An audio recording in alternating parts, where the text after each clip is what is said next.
लालची आदमी की कहानी। एक बार एक छोटे से शहर में एक लालची आदमी रहता था। वह बहुत ही धनी था, लेकिन इसके बावजूद भी उसकी लालच का कोई अंत नहीं था।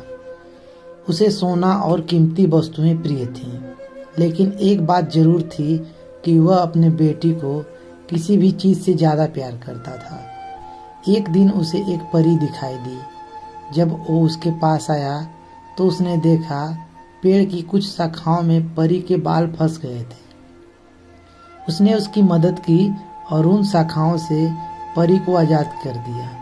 लेकिन जैसे जैसे उसका लालच हावी हुआ, उसने महसूस किया कि उसके इस मदद के बदले में एक इच्छा मांगकर वो आसानी से अमीर बन सकता था। ये बात सुनकर परी ने उसे एक इच्छा पूर्ति का मौका दिया। ऐसे में लालची आदमी ने कहा कि जो कुछ मैं छूऊं वह सोना हो जाए।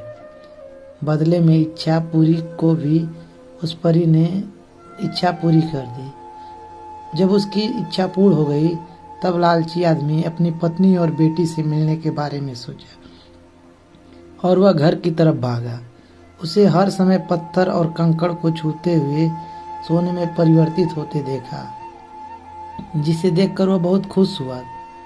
घर पहुंचते ही उसकी बेटी उसका अभिवादन करने के लिए दौड़ी और जैसे ही उसे वह अपने बाहों में लेने के लिए झुका, वह एक सोने की मूर्ति में बदल गई। ये पूरी घटना अपने सामने देखते ही उसे अपने गलती का एहसास हुआ। वह काफी जोर से रोने लगा और अपनी बेटी को वापस लाने की कोशिश करने लगा। उसे परी को खोजने की काफी कोशिश की, लेकिन वह कहीं नहीं मिली और वह अपनी मूर्खता का एहसास उसे हुआ। लेकिन अब तक काफ़ी देर हो गई थी। इस कहानी से हमें सीख मिलती है दोस्तों कि लालच हमेशा पतन की ओर ले जाती है।